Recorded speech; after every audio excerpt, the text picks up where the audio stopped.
Hello guys, how are you doing? So इस episode की शुरुआत होती है और हमें देखने के लिए मिलता है कि ब्लैक ड्रैगन यहाँ पर खड़ा हुआ था और वो यहाँ पर किन्यू से कह रहा होता है कि आपको परेशान होने की ज़रूरत नहीं है ओनर। हमने यहाँ पर पहले ही वुलान और साथ ही 3 अदर मेंबर को अपने आर्मर यानी कि अपने प्रोटेक्शन के अंदर ले लिया है।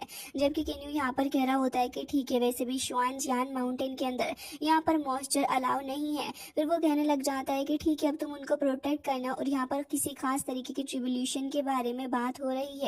फिर ये सीन कट हो जाता है और किन्यू वहां से निकल जाता है क्योंकि अब किन्यू यहाँ पर एक नई चीज को एक्सपीरियंस करने वाला है, असल में किन्यू और साथ ही उसका ब्रदर। जिसके बाद यहाँ पर किन्यू और साथ ही वो दोनों ही प्रैक्टिस कर रहे होते हैं, जहाँ पर एक तरफ किन्यू का ब्रदर प्रैक्टिस कर रहा होता है अपने स्पीयर के साथ में, जबकि दूसरी तरफ किन्यू को देखते हैं जो कि यहाँ पर अपना खुद का यूनिवर्स क्रिएट करने की कोशिश कर रहा होता है। और किन्यू बहुत ही ज्यादा डीप मेडिटेटिंग स्टेट के अंदर होता है, जहाँ पर किन्यू काफी ज्यादा मेहनत लगाकर अपना खुद का यूनिवर्स क्रिएट करने वाला होता है। हालांकि स्टार्टिंग के अंदर से काफी ज्यादा प्रॉब्लम आ रही होती है, बट इन दी एंड काफी ज्यादा फोकस करने के बाद हमें देखने के लिए मिलता है कि किन्यू यहाँ पर अपने खुद के बनाए हुए यूनिवर्स के अंदर आ चुका होता है, जहाँ पर काफी सारी गोल्डन ऑरा भी हमें देखने के लिए मिल रही थी। किन्यू इसे देखकर काफी ज्यादा एक्साइटेड भी हो जाता है और कह रहा होता है कि इंडीड ये यहाँ पर काफी ज्यादा प्यारा है। फिर कह रहा होता है कि चलो मैं इसे और भी ज्यादा अच्छे से क्रिएट करता हूँ। किन्यू के आसपास हमें काफी सारे गोल्डन एनर्जी से बने हुए कुछ बॉल्स भी देखने के लिए मिलते हैं। तो फिर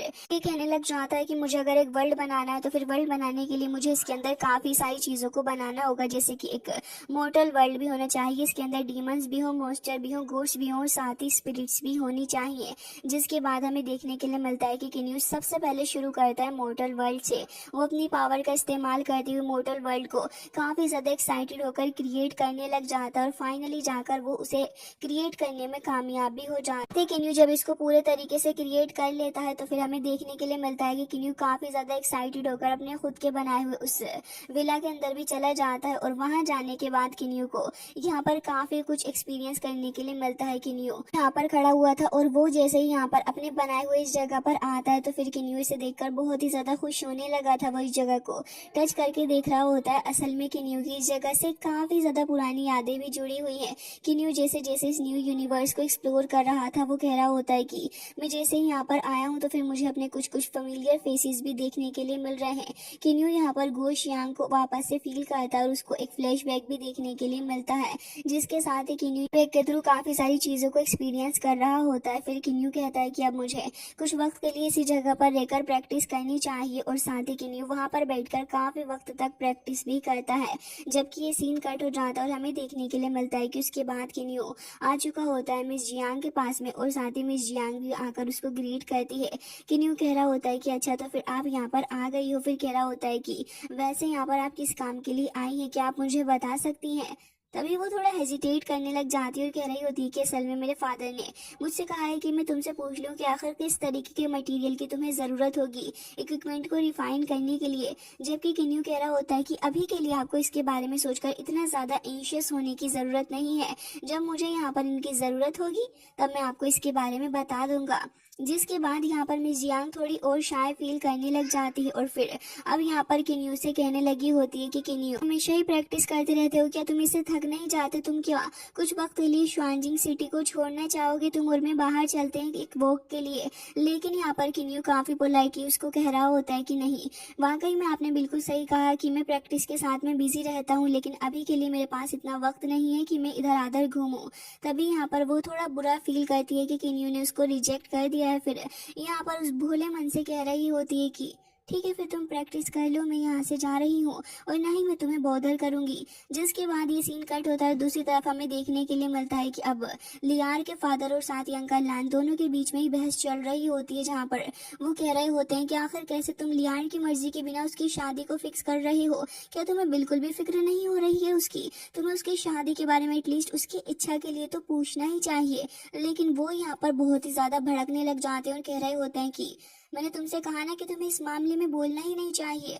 और रही बात लियार्ड की मर्जी की, तो फिर मैं तुम्हें बताना चाहूंगा कि लियार्ड की मर्जी तो मैंने इस बात के ऊपर छोड़ दी है कि जिस दिन वो चाहेगी उसी दिन उसकी शादी का दिन डिसाइड होगा, लेकिन इससे ज्यादा मैं उसे कोई हक नहीं दे रहा। और ये कहकर वो काफी ज्यादा गुस्से में बैठ जाते और कह रहे होते हैं कि अब तुम मुझे इसके बारे में बातें कर करके और ज्यादा एम्बेरस नहीं करो। फिर वो यहाँ पर 8 ग्रेट फैमिली के बारे में भी सोचने लग जाते हैं और कह रहे होते हैं कि तुम इसके बारे में मुझे और ज्यादा परेशान नहीं करो। लेकिन यहाँ पर अंकल लायन इस चीज के लिए बिल्कुल भी राजी नहीं थे और वो बहुत ही ज्यादा खफा हो जाते हैं इस बात से कि आखिर क्यों यहाँ पर उसके फादर लियार की मर्जी के बिना ही ये सब कुछ कर रहे हैं, जबकि उन्हें तो बस यहाँ पर किसी भी तरीके से प्रॉफिट चाहिए होता है इन 8 ग्रेट फैमिलीज के अंदर से, और वो यहाँ पर उनको भी डांट कर वहां से भेज देते हैं। जबकि हमें दूसरी तरफ किन्यू को देखने के लिए मिलता है, जो कि किन्यू यहाँ पर काफी ज्यादा खतरनाक तरीके से अभी एक्सपीरियंस कर रहा होता है सोल को, जो कि यहाँ पर इवॉल्व कर रही होती है, जिससे कि यहाँ पर किन्यू को काफी ज्यादा पेन भी होने लग जाता है। लेकिन वो अब इस पेन को इंड्योर कर रहा होता है, जिससे कि उसे क्योस एनर्जी मिल रही होती है। जिसके बाद किन्यू कह रहा होता है कि फाइनली जाकर मैं यहाँ पर रीच कर चुका हूँ अपने जनरल गोड और या फिर शेन जियांग लेवल को। जिसके बाद किन्यू काफी ज्यादा खुश होने लगा होता है। किन्यू अपने पास में रखा हुआ एक मिस्टीरियस टेम्पल निकालता है और इसके अंदर से वो चे हुआ युआन की रिफाइनिंग टेक्निक को सीखने लग जाता है और उसके अंदर काफी ज्यादा फोकस किन्यू लगा रहा होता है। हालांकि किन्यू ने यहाँ पर अपनी काफी ज्यादा पावर्स का इस्तेमाल किया था, जिससे कि एक स्ट्रॉन्ग लाइट हमें स्काई की तरफ देखने के लिए मिलती है। जबकि हमें दूसरी तरफ देखने के लिए मिलता है कि अंकल लायन जो थे वो किन्यू से मिलने के लिए आ चुके होते हैं। तो फिर वो उन्हें देखकर बहुत ही ज्यादा खुश होने लग जाता है और कह रहा होता है कि अंकल आखिर आप यहाँ पर क्या कर रहे हैं। तभी वो कह रहे होते हैं कि जब तुम टेम्पल के साथ में प्रैक्टिस कर रहे थे तब मैं यहाँ पर आया था और तुमसे कुछ इंपॉर्टेंट बातें भी करने के लिए आया था। हालांकि वो यहाँ पर इस बारे में फिक्र कर रहा होता है कि अगर बाकी लोगों को इसके बारे में पता चला तो शायद वो प्रॉब्लम में फंस जाएंगे, बट वो उससे कहने लग जाते हैं कि तुम्हें इसके बारे में परेशान होने की बिल्कुल भी जरूरत नहीं है, क्योंकि अब जो वो बात किन्यू को बताने वाले थे वो असल में परेशानी वाली बात। लेकिन उससे पहले वो कह रहे होते हैं कि देखो किन्यू, तुम्हारा और साथ ही लियार का दोनों का ही आपस में बहुत ही ज्यादा बड़ा कनेक्शन है, जिसके बारे में मुझे बताने की तो कोई भी जरूरत नहीं है। वो कह रहे होते हैं कि आज जब मैं तुम्हें इतना ज्यादा ग्रो करते हुए देख रहा हूँ तो फिर मुझे बहुत ही ज्यादा खुशी भी हो रही है किन्यू। साथ ही यहाँ पर जब तुम यहाँ पर इस मीटियोर टीयर को रिफाइन कर रहे हो लाइफ एंड सोल के रूप में, तो इससे भी यहाँ पर तुम्हारा काफी ज्यादा फायदा होगा। और कह रहे होते हैं कि तुम्हें पता है जब गॉड ऑफ लाइफ का फॉल हुआ तभी यहाँ पर उसने 2 टीयर्स को छोड़ा था, जो कि एक लियार के पास है जबकि दूसरा यहाँ पर तुम्हारे साथ में जाकर मर्ज हो गया, जिससे कि यहाँ पर तुम्हें भी काफी ज्यादा पावर मिली है। जबकि यहाँ पर वो कहने लग जाते हैं कि देखो मुझे यहाँ पर लियार के लिए एक दूसरा लाइफ सोल ढूंढना ही होगा। और कह रहे होते हैं कि अब मुझे यहाँ पर इस चीज के बारे में और भी ज्यादा फिक्र करने की जरूरत है। जबकि किन्यू कह रहा होता है कि अगर आपको पता ही है कि वो मेरे पास है तो फिर आप मुझे खत्म करके क्यों ना इसको हासिल कर लें। जबकि वो उससे कह रहे होते हैं कि देखो लियार ने तुम्हें चूज किया है और साथ ही गॉड ऑफ लाइफ ने भी तुम्हें चूज किया है, तो मैं उसकी लास्ट विश को पूरा करूंगा और इसी वजह से यहाँ पर मैं इस बारे में ज्यादा नहीं सोच रहा। फिर वो और साथ ही किन्यू दोनों ही बैठ जाते हैं और वो किन्यू को बताने लगे होते हैं लियार के बारे में। वो कह रहे थे कि उसके फादर जबरदस्ती उसकी शादी फिक्स करवा रहे हैं और यहाँ पर अपने पॉलिटिकल रीजंस की वजह से वो इस शादी को कर रहे हैं, जिससे कि उनका काफी ज्यादा फायदा भी होगा। हालांकि किन्यू जैसे ही इस बारे में सुनता है तो फिर उसे नेचुरली बहुत ज्यादा गुस्सा भी आने लग जाता है उसके फादर के बारे में सोच के कि आखिर वो ऐसा क्यों कर रहे हैं। बाद वो उसे बताने लग जाते हैं कि इसी सिलसिले में अब यहाँ पर एक वॉर भी शुरू होने वाली है, जो कि हर बार 6 बिलियन ईयर्स के बाद होती है। पहले इस वॉर का मतलब कुछ अलग ही हुआ करता था, लेकिन अब यहाँ पर इसका मतलब कुछ अलग हो चुका है। वो बता रहे होते हैं कि असल में ये जो वॉर है वो डिवाइड है यहाँ पर काफी ज्यादा पावरफुल 8 मेजर फैमिलीज के अंदर। और यहाँ पर ये जो 8 मेजर फैमिलीज हैं इनकी ओरिजिनल इंटेंशन पहले जो हुआ करती थी इस वॉर के लिए वो होती थी कि यहाँ पर ये जो बढ़ती हुई पॉपुलेशन है इसको कम किया जाए, लेकिन अब यहाँ पर ऐसा कुछ भी नहीं है, क्योंकि अब ये जो है ये मेन पावर और साथ ही तियानजुन यानी कि हेवनली लॉर्ड बनने के ऊपर ज्यादा रह गई है, जिससे कि यहाँ पर 8 मेजर फैमिलीज जो है वो यहाँ पर इसका फायदा उठाती हैं। साथ ही 8 बड़ी फैमिलीज ही इसको कंट्रोल करती हैं और ये जो फैमिलीज हैं वो 4 अलायंस के अंदर डिवाइडेड हैं। फिर वो यहाँ पर किन्यू को बताने लग जाते हैं इन 4 अलायंस के बारे में, जो कि अपने आप में एक बहुत ज्यादा इंपॉर्टेंट रोल प्ले करती हैं। वो ये कहने लगे होते हैं कि देखो यहाँ पर तुम्हें फर्स्ट अलायंस के बारे में बताऊं तो वो दुआनमू क्लैन है और टैंग क्लैन है और साथ ही मू क्लैन है जो कि एक दूसरे के साथ अलायंस में आ गए हैं। फिर अगर मैं सेकंड चीज की बात करूं तो इसमें जियांग फैमिली और साथ ही शेंतु क्लैन है जो कि ये यहाँ पर अपने दानमू अलायंस के एनिमीज हैं। साथ यहाँ पर अपनी तीसरी अलायंस जो आ जाती है वो हुआंगफू फैमिली है और साथ ही पूताए फैमिली है जो कि न्यूट्रल है और ये पॉलिटिक्स के अंदर ज्यादा इन्वॉल्व होना भी पसंद नहीं करते, जिसके चलते ये यहाँ पर ज्यादा किसी के साथ पॉलिटिकली इन्वॉल्व भी नहीं है। फिर वो जाओ फैमिली के बारे में बताने लग जाते हैं किन्यू को और कह रहे होते हैं कि अगर बात करूं मैं जाओ फैमिली की तो किन्यू ये जाओ फैमिली वाकई में काफी ज्यादा अमेजिंग है। किन्यू भी उनकी बात काफी ध्यान से सुन रहा होता है क्योंकि असल में ये जो जाओ फैमिली है इनके पास में एक पनिशमेंट लॉर्ड भी है जो कि यहाँ पर एक काफी बड़ा अहम रोल प्ले करता है और इस बंदे का सपोर्ट जिसके साथ भी होगा तुम समझ सकते हो कि वो बंदा यहाँ पर नेचुरली ज्यादा अच्छे से ग्रो कर पाएगा और वो दूसरों से काफी ज्यादा आगे रहेगा। जबकि यहाँ पर किन्यू अब यहाँ पर तियानजुन के बारे में काफी ज्यादा फैसिनेटेड होने लग जाता है और कह रहा होता है कि अच्छा तो फिर ये तियानजुन ये कहाँ से आए हुए हैं। तभी यहाँ पर हमें तियानजुन के बारे में पता चलता है। असल में तियानजुन जो है वो हेवनली लॉर्ड्स हैं जो कि यहाँ पर गॉड रियल्म के टॉप 3 स्ट्रॉन्गेस्ट बीइंग में से एक है। जब यहाँ पर एक काफी ज्यादा खतरनाक वॉर हुई थी 6 बिलियन ईयर पहले, तो वो यहाँ पर एक मोस्ट डिस्ट्रक्टिव वॉर के रूप में देखी जाती है डिवाइन वर्ल्ड के अंदर।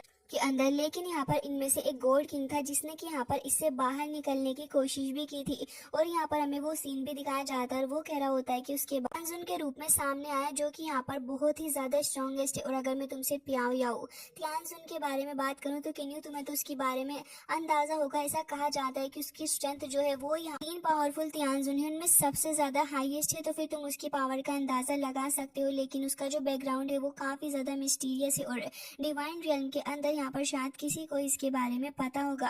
फिर वो यहाँ पर किन्यू को बताने लग जाते हैं कि किन्यू इसके अलावा अगर मैं तुम्हारे कॉम्पिटिटर्स के बारे में बात करूँ तो फिर तुम एक बात काफी ज्यादा ध्यान से रख लेना अपने माइंड के अंदर कि यहाँ पर तुम्हारे जो सबसे ज्यादा वीकेस्ट लीडर्स हैं वो यहाँ पर क्वीन हुओ है जो कि यहाँ पर मास्टर है क्यू हुओ पैलेस का और साथ ही वो पीशुए सिटी के अंदर रहता है।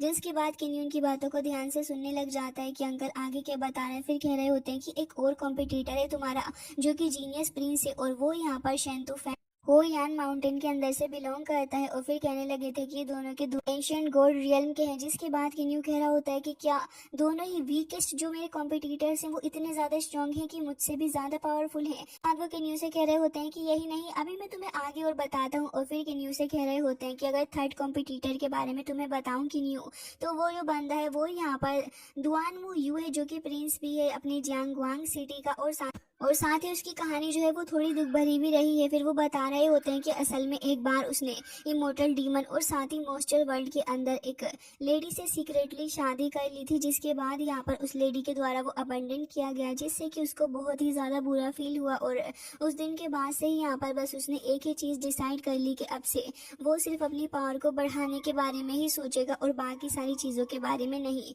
जबकि यहाँ पर किन्यू इस बंदे के बारे में सुन के कह रहा होता है कि अगर मुझे एक बार चांस मिला तो डेफिनेटली मैं यहाँ पर इस बंदे के साथ में एक अच्छा दोस्त बनना चाहूँगा।